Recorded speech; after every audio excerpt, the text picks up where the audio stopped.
नमस्कार, मैं हूं दिनेश नागर और आप देख रहे हैं न्यूज़ एमपी इंडिया। इस समय हम सीहोर जिले के आष्टा विकासखंड के अंतर्गत आने वाली ग्राम पंचायत गुराड़िया रूपचंद में हैं। गुराड़िया रूपचंद ग्राम पंचायत की एक अपनी कहानी है। यहाँ 2 गांव लगे हुए हैं, जिसमें एक बड़झीरी गांव भी आता है। 2022 में जब पंचायती राज अधिनियम के अंतर्गत पंचायतों के चुनाव का आरक्षण हुआ, तो ये यहाँ पिछड़ा वर्ग के लिए आरक्षित हुई और उस दौरान इस ग्राम पंचायत के कुल 6 उम्मीदवारों ने अपनी उम्मीदवारी जताई थी। मज़ेदार बात यह है कि बड़झीरी जो गांव है ग्राम पंचायत का, उसमें मांगीलाल जी पटेल साहब हैं, जो कि जाट समाज से आते हैं। उनके पास पूरे गांव के लोग आए और कहा कि पटेल साहब, इस बार आपको सरपंच बनना पड़ेगा। हमारा गांव विकास से कोसों दूर है। आज़ादी को भले ही 75 साल हो गए हैं, 77 साल हो गए हैं, लेकिन आज भी जो विकास की बात है वो गांव में नहीं देखने को मिलती। तो इस तरह से युवाओं में एक जोश भी था कि हम पटेल साहब को यहाँ सरपंच बनाएं। उनकी बहू पढ़ी लिखी भी हैं और उनके बेटे भी काफ़ी कामों में लगे हुए थे। पटेल साहब ने उनका जो बेटे हैं अर्जुन सिंह, उनको बात की कि ऐसा ऐसा गांव के लोग चाहते हैं। हालांकि उन दोनों पति पत्नी ने मना किया, लेकिन गांव के लोगों ने जब जिद पकड़ी तो उनको अंततः गांव के लोगों के सामने अपने आप को हार मानना पड़ी और चुनाव लड़ने के लिए तैयार होना पड़ा। इस दौरान वो लगभग 185 मतों से विजय भी हुई। और जब आज हम ये बात कर रहे हैं, इंटरव्यू करने के लिए आए, तब गांव की जो सरपंच हैं, ग्राम पंचायत गुराड़िया रूपचंद की जो सरपंच हैं श्रीमती सीमा पटेल, किसी काम से जनपद कार्यालय आष्टा गई हुई हैं। और जब उनके काम के बारे में बात करना और समझने की, जानने की कोशिश की, तो उनके पति अर्जुन सिंह हमको मिले, जो ग्राम पंचायत में दोनों पति पत्नी मिलके कंधे से कंधा मिलाकर काम करते हैं और गांव के विकास की योजना में भागीदारी निभाते हैं। ऐसे में हम उनके पति से कुछ समझने की कोशिश करते हैं, क्योंकि हमने जब गांव में बहुत सारी बातें की तो बहुत सारे मुद्दे निकल के आए। तो हम उनसे बात करते हैं कि कैसा उनका सपना है और कैसे 2 साल के अभी तक के काम हुए। ये बताएं भाई साहब, नमस्कार। नमस्कार। आपके कार्यकाल को लगभग 2 साल का समय होने वाला है, तो अभी आपको कैसा लग रहा है काम करने में? ये 2 साल तो साहब चुनाव में चले गए, हमें भी पता नहीं चला कि 2 साल कैसे निकल गए। ना तो हम कुछ जो करना चाहते थे ऐसे कुछ विशेष कार्य कर नहीं पाए, और ये 2 साल, सही पूछो तो 2 साल का जो समय था वो हमारा व्यर्थ निकल गया, क्योंकि करने की इच्छा बहुत थी, गांव के लोगों की उम्मीदें हमसे बहुत है, लेकिन अभी तक तो हम उस कसौटी पे बिल्कुल भी खरे नहीं उतर पा रहे हैं। अब आगे देखते हैं। तो अभी आपके गांव में, क्योंकि आप पंचायत के काम में हस्तक्षेप करते हैं, लगातार जो सरपंच हैं, आपकी पत्नी हैं, उनके साथ मदद करते हैं, तो आपको लगता है कि आपने अभी तक किन किन कामों को, लगभग कितना काम किए होंगे 2 साल में? 2 साल में हमने बहुत प्रयास किए और करने की भी बहुत कोशिश की और किए भी हैं। हमारे गांव में बड़झीरी में तो विकास के नाम पे अभी तक कुछ ज़्यादा कुछ हुआ नहीं था। गुराड़िया रूपचंद और बड़झीरी 2 गांव हैं। गुराड़िया रूपचंद बड़ा गांव है, बड़झीरी छोटा गांव है। समस्याएं दोनों गाँव में विद्यमान हैं, बहुत समस्याएँ हैं। उनका निदान करने के लिए हमने प्राथमिक तौर पर एक चार्ट तैयार किया था कि किन कामों को प्राथमिकता की दृष्टि से देखें और उनको पहले किया जाए। प्राथमिकता की दृष्टि से देखने में हमारे यहाँ एक बहुत बड़ी दिक्कत एक नाले की थी, लेकिन उसका फंड हम अरेंज नहीं कर पाए कहीं से भी, क्योंकि इंजीनियर से जब उसकी कास्ट हमने जानी तो उन्होंने बताया कि इसमें 25 से 30 लाख रुपए का फंड चाहिए, वो हमें कहीं से भी अवेलेबल नहीं हुआ। इसके बाद हमारे गांव में एक हमने अभी सामुदायिक शौचालय का निर्माण करवाया है बड़झीरी में, वो हुआ है। एक तलाई का निर्माण किया है गुराड़िया रूपचंद में, और गांव में नालियों की समस्या बहुत ज़्यादा थी, तो सरकार की तरफ से 15 वित्त से हमने पीवीसी पाइप डाल के और नालियों का निर्माण किया है दोनों गांव में। और भी बहुत सारे ऐसे कार्य हैं, कुछ जगह कीचड़ की समस्याएं थी, वहाँ पे कंक्रीट किया है। ये काम अभी तक हमने किए हैं। अच्छा पटेल साहब, जब हम गांव में घूम रहे थे तो कुछ किसानों ने इस तरह की बात बताई कि हमारे खेतों में जाने में, ख़ासतौर से बारिश में तो बड़ी दिक्कत है। तो क्या आप इसको समझते हैं कि ये है वास्तव में जायज़ समस्या है? ये जायज़ नहीं, बहुत वास्तविक समस्या है, जिसका गांव के लोगों से इस समस्या से रोज़ाना जूझना पड़ता है। सरकार की एक बहुत अच्छी योजना मनरेगा के माध्यम से चलती थी, खेत सड़क योजना, जो काफ़ी टाइम से वो बंद कर दी गई है। अभी तक किसी भी ग्राम पंचायत को मनरेगा सड़क नहीं दी गई है, वो खेत सड़क नहीं दी गई है। जबकि हमारे गांव में प्रमुख मार्ग जो है खेत पे पहुंचने के, वो दोनों गांव में अगर हम कम से कम भी लें तो 4 से 5 मार्ग ऐसे हैं जो कि खेत सड़क योजना अगर सरकार की वो चलती है तो हम उसको जोड़ सकते हैं।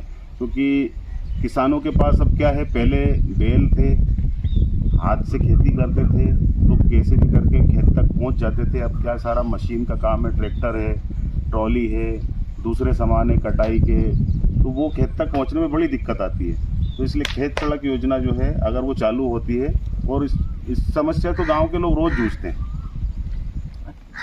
तो इसको लेकर आप क्या मांग रखना चाहते हैं शासन प्रशासन के सामने? शासन प्रशासन के सामने हमने मांग सरपंच संघ की तरफ से भी पहले भी कई बार रखी, आदरणीय सीएम साहब तक भी ये मांग पहुंचाई गई है। उनसे माननीय मुख्यमंत्री जी के द्वारा हमें आश्वासन भी उसका मिला था कि खेत सड़क योजना पुनः चालू की जाएगी। और अभी भी कुछ टाइम पहले पंचायत मंत्री आदरणीय प्रहलाद सिंह जी पटेल साहब पार्वती उद्गम स्थल पर आए थे, तो वहाँ पे ये बात हमने उनके सामने रखी थी। तो उन्होंने ये आश्वासन हमें दे के गए हैं कि जल्दी से जल्दी खेत सड़क योजना चालू की जाएगी। अच्छा पटेल साहब, एक चीज़ और, जब हम निकल के आ रहे थे तो स्कूलें खुल गई हैं, लेकिन थोड़े बड़े बच्चे जो थे उनसे बात की एक दो जगह, कुछ लड़कियां भी थी, तो बोल रही हैं कि हम 8वीं के आगे नहीं पढ़ते हैं, हमारे गांव में स्कूल नहीं। क्या है पूरा मामला है? भाई साहब, सबसे बड़ी समस्या क्या है गांव में कि हमारे यहाँ पे प्राथमिक स्कूल है। गांव धीरे धीरे गांव की आबादी बढ़ रही है, बच्चे भी बहुत हैं। 8वीं क्लास पास करने के बाद में यदि उनको आगे पढ़ना है तो या तो उनको यहाँ से 6-7 किलोमीटर भौंरा जाना होगा, 6 किलोमीटर गुरड़े जाना होगा। लड़के स्कूल तक पहुँच जाते हैं, लेकिन गांव में क्या है कि अभी भी ये माना जाता है कि बच्चियों को घर से दूर ज़्यादा नहीं भेजा जाता। अगर हाई स्कूल की व्यवस्था अगर गांव में यहाँ पे हो जाए तो जो बच्चियाँ 8वीं के बाद अपनी पढ़ाई छोड़ देती हैं वो अपनी पढ़ाई को निरंतर यहाँ पे चालू रख सकती हैं। तो ये बहुत प्रमुख मांग है हमारे गांव की, ग्राम में हाई स्कूल भवन का निर्माण जरूर होना चाहिए। अच्छा पटेल साहब, दूसरा ये कि बच्चे जब बात करते हैं तो बच्चे बहुत शरारती भी होते हैं। वो कहते हैं कि हमारे यहाँ खेल का ग्राउंड भी नहीं है, खेल मैदान भी नहीं है। तो उस पर भी आप कुछ सोच रहे हैं क्या? बिल्कुल, खेल मैदान के बारे में भी सोच रहे हैं, और हमारे दोनों ही ग्रामों में खेल मैदान नहीं है। और हम चाहते हैं कि बच्चों का बौद्धिक विकास के साथ साथ शारीरिक विकास खेलों के माध्यम से ही संभव है। तो अगर खेल मैदान होंगे तो बच्चों को खेल कूद में या और भी कई ऐसे रहते हैं वो वहाँ पे अपने आराम से कर सकते हैं। एक अंतिम सवाल और है पटेल साहब कि कुछ महिलाएं, बुजुर्ग महिलाएं थी, वो बता रही थी कि साहब हमारे यहाँ अगर जैसे अभी बारिश का मौसम शुरू हो गया है तो बरसात में अगर कोई भी कार्यक्रम करना होता है तो हमारे यहाँ कोई भी शासकीय भवन, जिनको हम मांगलिक भवन टाइप का कुछ भी बोल सकते हैं, वो भी नहीं है। तो उसको लेके भी आपके कार्य योजना में है कुछ? बिल्कुल है, हमारी कार्य योजना में और प्राथमिकता में है कि दोनों ही गाँव में मांगलिक भवन या सामुदायिक भवन की अत्यंत आवश्यकता है। क्योंकि कोई सा भी अगर सांस्कृतिक कार्यक्रम हो या कोई सा भी बड़ा समारोह हो यदि करना हो तो हमारे पास ऐसी व्यवस्था नहीं है। और बरसात के दिनों में तो 100 लोगों को बिठाने की व्यवस्था हम दोनों गांव में नहीं कर सकते हैं। तो इसलिए अगर सामुदायिक भवन या मांगलिक भवन का निर्माण हो जाए तो इस समस्या से निजात मिल सकती है। पटेल साहब, आप हमारे चैनल के माध्यम से कोई मांग अगर रखना चाहते हैं अपने तरफ से शासन प्रशासन से तो वो भी आप अपील कर सकते हैं। मैं सबसे बड़ी मांग अब आपके चैनल के माध्यम से शासन और प्रशासन से दोनों से यही रख सकता हूँ कि सरकार के द्वारा खेत सड़क योजना चलाई जा रही थी। आदरणीय मुख्यमंत्री महोदय से, पंचायत मंत्री महोदय से विनम्र निवेदन भी है कि उसको पुनः चालू की जाए, और वो हमारी पंचायत के लिए नहीं वरन सारी पंचायतों की प्रमुख मांग में है वो, और वो हर गांव में खेत सड़क योजना की आवश्यकता भी है। अच्छा, दूसरी मांग मैं खुद अपनी पंचायत के ये रखना चाहता हूँ आपके माध्यम से कि जो मैंने अभी आपसे एक पुलिया का जिक्र करा था, वो पुलिया की इतनी ज़्यादा आवश्यकता है कि अगर थोड़ी सी बारिश हो जाएगी तो गांव की दोनों आबादी नाले के इस पार और उस पार बसी हुई है, तो वहाँ से आवागमन बंद हो जाता है। कई बार बच्चे 8-8 दिन तक स्कूल नहीं जा पाते हैं क्योंकि नाले का पानी उतरता नहीं है, तो स्कूल तक नहीं पहुँच पाते। उसका प्रयास हम पिछले 2 साल से कर रहे हैं, लेकिन अभी तक क्या है कि हमें उसकी व्यवस्था नहीं कर पाए हैं। अब देखते हैं। तो ये थे ग्राम पंचायत में सरपंच के साथ लगातार काम मिलकर करने वाले, और जैसा कि उनकी एक बड़ी समस्या है कि स्कूल के बच्चे भी स्कूल नहीं जा पाते हैं, जबकि शिक्षा अधिकार कानून अधिनियम 2009 में बाधा रहित मार्ग की बात जब कानून करता है तो उस कानून के तहत क्यों ना सरकार को वो रोड बनाना चाहिए। जब कानून में प्रावधान है, तमाम चीज़ें हैं, तो फिर कानून के नुमाइंदे उस रोड को या उस पुल को बनाने के लिए क्यों नहीं बात उठाते हैं। तमाम चीज़ें, हालांकि बात कानून के दायरे की है, तो उस पुल को निर्माण करने में किसी भी तरह की कोई दिक्कत नहीं आना चाहिए। बाधा रहित मार्ग बच्चों का स्कूल पहुंचने का बनाने का कानून में कहा था, और कानून को लागू हुए आज 14 वर्ष हो गए हैं, और अगर 14 वर्ष में भी बच्चे स्कूल नहीं जा पा रहे हैं तो ये एक बड़ा विषय है और गांव के लोगों की तकलीफ भी है। हमारे साथ जो गांव के पटेल हैं और पंचायत में काम करते हैं, उनका कुछ और भी बात है।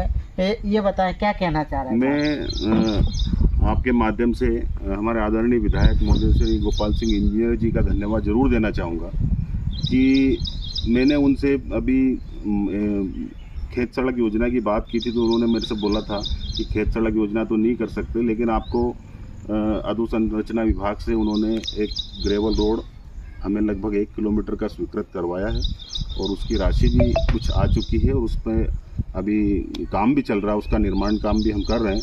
तो मैं आदरणीय विधायक जी को इसके लिए धन्यवाद जरूर देना चाहूँगा कि उन्होंने हमारी समस्या सुनी और उसका हल हमें निकाल के दिया। तो ये थे ग्राम पंचायत गुराड़िया रूपचंद के सरपंच श्रीमती सीमा पटेल के पति, जो लगातार अर्जुन सिंह उनके साथ मिलकर काम करते हैं। कैमरामैन राहुल के साथ दिनेश नागर की रिपोर्ट।